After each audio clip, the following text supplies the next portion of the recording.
Hey, how you doing? It's your boy Brogi Naric, back again with another review. And in this video, I'm going to be giving my review of Godzilla vs. Kong, which recently came out on HBO Max and in theaters, and it was directed by Adam Wingard.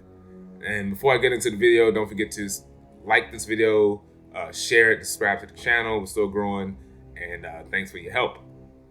Now, Godzilla vs. Kong is the sequel, I guess the third sequel in the recent Godzilla trilogy, but it's the fourth movie.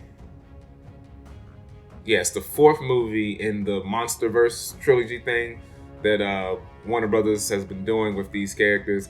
I still haven't seen the 2014 Godzilla, but I did finally see Kong Skull Island, which was really good. And of course, I saw Godzilla King of the Monsters, which I enjoyed. A lot of people apparently didn't like, or a decent amount of people didn't like. There's a lot of similarities between that movie and this movie, but for some reason, more people like this one. Fairly similar. There are some differences, but anyway. I was into this franchise. I love these characters. I'm not the hugest fans of either, but like in terms of knowing all the history or whatever, but I do like these two icons. And it's cool to have these two icons come together and have a fight. And that's basically the movie. It's not a deep movie. It's not trying to be a deep movie. It doesn't need to be a deep movie. It's two giant monsters fighting. So if you see people complaining about, oh, it's not that deep or whatever, it's like, does it have to be? It's a giant lizard and a giant ape fighting each other in downtown Hong Kong. Like, how deep do you need it to be? Now, I will be getting a couple of spoilers, but that'll be a little bit later on in the video. If you want to skip to that, the time code will be down in the description. But the synopsis for this film is, after the events of King of the Monsters, Godzilla is still hanging around. There's more interactions between Titans and humans. Earth is, the humans are on edge. Godzilla starts wrecking things, and people are trying to figure out, well, what's pissing off Godzilla. Kong is involved. There's this energy source that a company wants to use, and they need Kong's help. They can use this energy source to create something that can stop the Titans, or at least give humanity a fighting chance. And then that eventually leads to Godzilla and Kong fighting. That's simple as I can say it. The cast is fine, but like all of these films, the cast is very forgettable. They don't really do much. They're not necessary. You don't have to worry about it. It's even more apparent in this film. You have Alexander Skarsgård, who plays Kind White Man. He's a scientist who is a wacky theorist that people don't trust, but of course this company trusts him, and he's the one that leads this mission that involves Kong trying to track down this energy source. We have Rebecca Hall, who plays Concerned White Lady. She's a scientist. She's basically Jane Goodall. She's been working with Kong for the past 10 years. Because this film does focus more on Kong, because we only had one movie compared to two with Godzilla. And Kong is kind of minor spoilers, but he's basically witness protection, because if he steps foot off of Skull Island, Godzilla's gonna be right at his ass. So he's they kind of protected him because they view Kong as like a worthy protector for humanity, even though that's what Godzilla is. But they can't really control Godzilla. They can kind of work with Kong, so they're willing to protect Kong. She's fine. Millie Bobby Brown and the big kid from Deadpool 2 are in it. They're fine. Millie Bobby Brown's character is still a little asshole like she was in the last movie. So that's character, not necessarily progression, but similar continuity. Kyle Chandler's in it. He's her dad, and he's literally in the movie for probably about like 5 minutes, and every scene is just him looking confused and concerned. That's all he does in this film. I don't even know why they brought him back, because he did absolutely nothing. But the best human character in this movie is Bernie Hayes, who is played by Brian Tyree Henry. He's the best character. He's similar to the John C. Reilly character in Kong Skull Island, where he's the one with the most personality, the most uniqueness about him. He's this guy who's he's an engineer. He works for the company Apex Cybernetics, and he's also a conspiracy theorist and wacky, and he's trying to expose what's going on with Apex and why Godzilla is losing his mind. And he teams up with the kids because Millie Bobby Brown is the only one that's willing to believe him. And he goes on his little adventures. He was fun. We also have Damon Bashir, who plays Walter Simons. He's evil businessman. He's the head of Apex Cybernetic company in a Godzilla movie. What could that mean? You know, Isa Gonzalez plays his daughter. She's just there to talk shit about Kong, and that's it. She does nothing. And then that's most of the human characters you got to worry about. But the main focus is Kong and Godzilla. And I have to say, the fights in this film are awesome. They're really good. The pacing is pretty solid. They give you a little bit of action at the beginning, and then it kind of dies down. But then when it gets back to the action, the action is solid, I gotta say. Whenever they fight, it's really cool. Now, there's a lot of weird visuals. The science doesn't make sense, but don't worry about it. It's not here to be deep. You get a little bit more about Kong's backstory. You get a little bit of the whole Titans. There's this whole other realm that the Titans live in. And they explore that, the whole Hollow Earth thing. That was cool. The guy that directed this, I'm not familiar with most of his movies, Adam Wingard, and he did a really good job with the action and a little bit of the humor or whatever. But the way he shot the action was really good. Now it's a little bit different from Godzilla King of the Monsters, where I feel like the action was really good, but it focused a bit too much on the humans. This one is really good and focuses mainly on the monsters and not too much on the humans. I think the movie with the most balance was Kong Skull Island, where you got enough of the human being involved in the action as well as the kaijus. But he did really good. Although I feel like the guy that directed Godzilla King of the Monsters, the way he focused on the Titans was a little more artsy and a little more majestic, a little more bigger than life.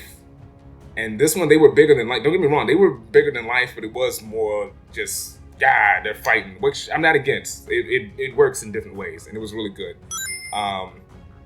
So yeah, those are the main things. It's a good movie. Check it out. It's like 2 hours and some change, but it's fun. They could do a fourth one. If they do a fourth movie, I would prefer it to be more of a Kong-focused movie because they kind of leave Kong off in an interesting spot. And I would like to see him have another movie.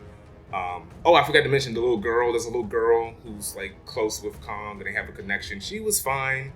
And the reason they have a connection wasn't as dumb as I thought it was going to be. I thought it was going to be more like a magic thing, but it actually makes sense. So yeah, if I were to give this movie a grade, being that it's a fun monster film, you don't have to really think too much about it, and you can be entertained. I'm just gonna go ahead and give it an A minus, just a straight 9 out of 10 or 8.5 out of 10, whatever. It's not the deepest thing, but if you want some fun, it's a fun film and it'll keep me entertained. So you're definitely worth checking out. Let me know what you thought about the film in the comments, and stay tuned for more videos. But if you want spoilers, stick around.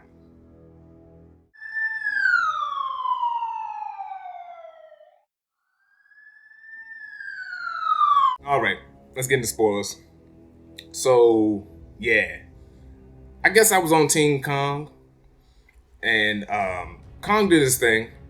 Kong, I wouldn't say there was necessarily a clear winner because by the end they team up and they just kind of respect each other. Now, granted, Godzilla did get that first fight on the boat. Kong got him in that second fight, but then Godzilla came back at him kind of quickly. Like he took that ass beating, but came back at him real quick when it was in Hong Kong. And then they kind of both got their ass beat by the real villain, which, no surprise that the main antagonist was Mecha Godzilla, which I think a lot of people suspect might have been the case, and it was. I liked how they did it though, because I know there's like different versions of Mecha Godzilla. Some versions he's good because he's created by the government to fight Godzilla, and other versions I guess he's like controlled by aliens to kill Godzilla or some shit. And this one, he was created by evil bad guy and his company, and it was more like the humans' attempt to fight against the Titans, but it was like built off of the brain patterns of of King Ghidorah from the last movie. It's like they had two of his skulls. One of them was in the mech, and then the other skull, brain connections or whatever, was used as like the piloting as the cockpit, and the Asian guy was in there, and he's like hooked up to it, kind of almost like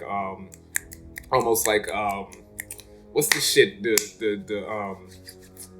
Guillermo del Toro joint, and I love that movie with the robots, with the Jaegers. God dang it, why can I not think of that movie right now? Pacific Rim, somewhat like Pacific Rim, but it's a mech, and that mech, of course, goes haywire somehow, because reasons, kills that guy, and then it's like, I guess Ghidorah's taking over and is trying to kill Godzilla, and Mechagodzilla was beating Godzilla's ass. Like, it was ridiculous.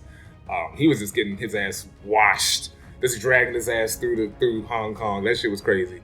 I like Kong, a little bit more of his origin when they go through the hollow earth. And I will say, was I the only one who, when they put the suits on and they went in the little hovercrafts and they went through the portal and they ended up in this weird mystical world or whatever, was I the only one that was getting like Fantastic Four vibes?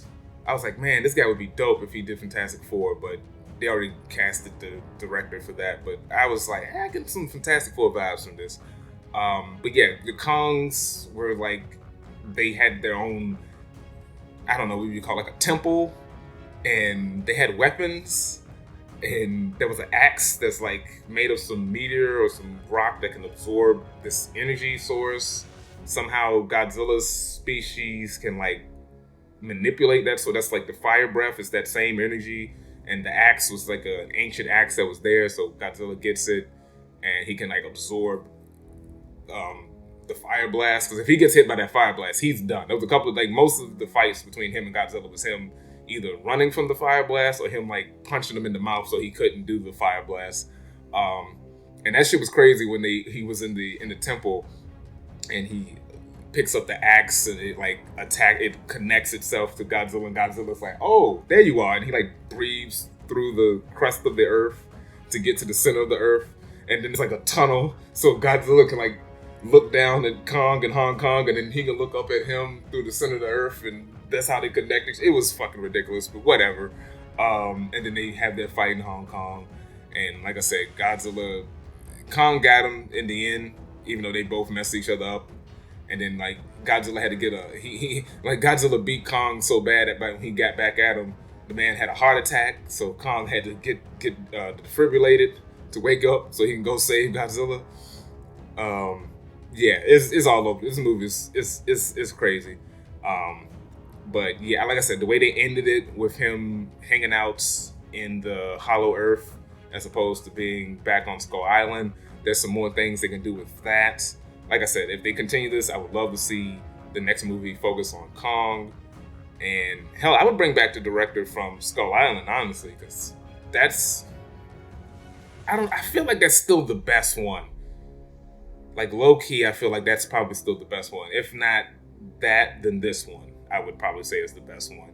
And I love King of the Monsters. A lot of people are shitting on King of the Monsters. I'm like, this movie is the same. Only difference is it's not as artsy and it's not as drawn out. I think it's King of the Monsters did focus a bit too much on the humans. This one focused a little bit on the humans, but you still get really good fights. There were good fights in the other one, but it was just they were much shorter than what was in this movie, where they had more longer fights where you see the kaiju fighting. But yeah, great film. Check it out. It's on HBO Max. And let me know what you thought about the film in the comments. Did the right person win? Who do you felt won? Because like I said, it was kind of like a draw to a degree to me in my point of view. But yeah, let me know what you thought about it in the comments, and stay tuned for more videos. Peace.